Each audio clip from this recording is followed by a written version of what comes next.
बिस्मिल्लाहिर्रहमानिर्रहीम।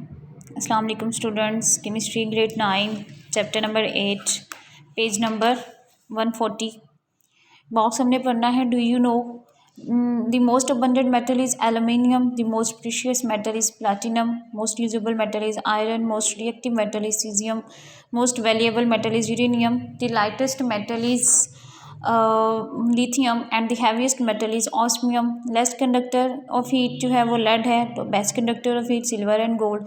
Most tactile and वेनेबल जिसको आसानी से मोड़ा जा सकता है, किसी भी शेप में चेंज किया जा सकता है, वो गोल्ड एंड सिल्वर है। इलेक्ट्रोपॉजिटिव कैरेक्टर ने पीछे पढ़ा। इलेक्ट्रोपॉजिटिविटी का मतलब है कोई भी एटम या एलिमेंट जितने भी इलेक्ट्रॉन लॉस करता है वो उसकी इलेक्ट्रोपॉजिटिव होती है, और वही हम उसकी वैलेंसी कंसीडर करते हैं। फॉर एग्जांपल अगर सोडियम मेटल है, ठीक है, तो सोडियम एटम अगर एक इलेक्ट्रॉन लॉस करेगा तो उसकी वैलेंसी भी 1 होगी। इसी तरह जिंक मेटल है, जिंक 2 इलेक्ट्रॉन्स लॉस करेगा तो जिंक की वैलेंसी भी 2 होगी। अगर हम इसका ट्रेंड देखें तो down the group electropositive character increase होता है, ठीक है। लिथियम जो है वह लेस इलेक्ट्रोपॉजिटिव एबिलिटी कम होती है इलेक्ट्रॉन डोनेट करने की।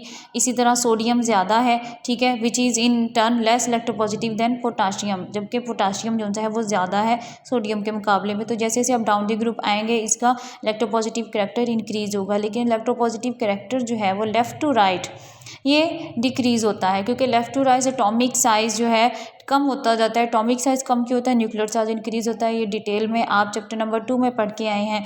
It means element at the start of the period are more metallic, जो पीरियड के बिल्कुल स्टार्ट में थे वो ज़्यादा मेटेलिक होते हैं, यानी उनके पास टेंडेंसी होती है ज़्यादा इलेक्ट्रॉन लॉस करने की, वो ज़्यादा इलेक्ट्रोपॉजिटिव होते हैं। जैसे पीरियड में आगे आगे जाते जाएंगे, लेफ़्ट टू राइट मूव करते जाएंगे, ये कम होता जाएगा।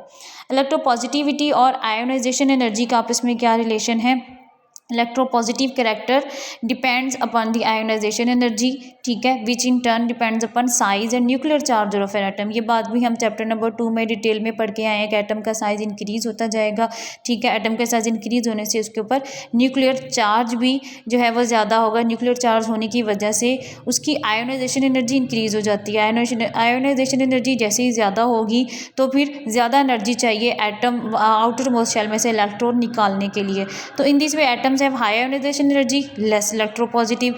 ज़्यादा आयोनाइजेशन एनर्जी जिनके इलेक्ट्रॉन को निकालने के लिए चाहिए वो इलेक्ट्रोपॉजिटिव कम होंगे, बहुत मुश्किल से वहाँ से इलेक्ट्रॉन निकलता है। इसलिए ये जो हम कह सकते हैं कि एल्कली मेटल जो है उनके साइज़ लार्जेस्ट हैं and the lowest energy ionization energy larger size होने की वजह से ईजिली उनकी न्यूक्लियस की अट्रैक्शन जो है वो इलेक्ट्रॉन्स पे नहीं होती। जब न्यूक्लियस की अट्रैक्शन इलेक्ट्रॉन्स पे नहीं होगी तो बहुत कम एनर्जी देने से इलेक्ट्रॉन बाहर आ जाता है, इसलिए हम कहेंगे वो ज़्यादा मेटेलिक कैरेक्टर को शो करते हैं। और for example comparison of sodium and magnesium metal का उन्होंने यहाँ पे अंडरस्टैंडिंग हमें दी हुई है। First ionization energy of magnesium is high but the second ionization energy of magnesium is very high.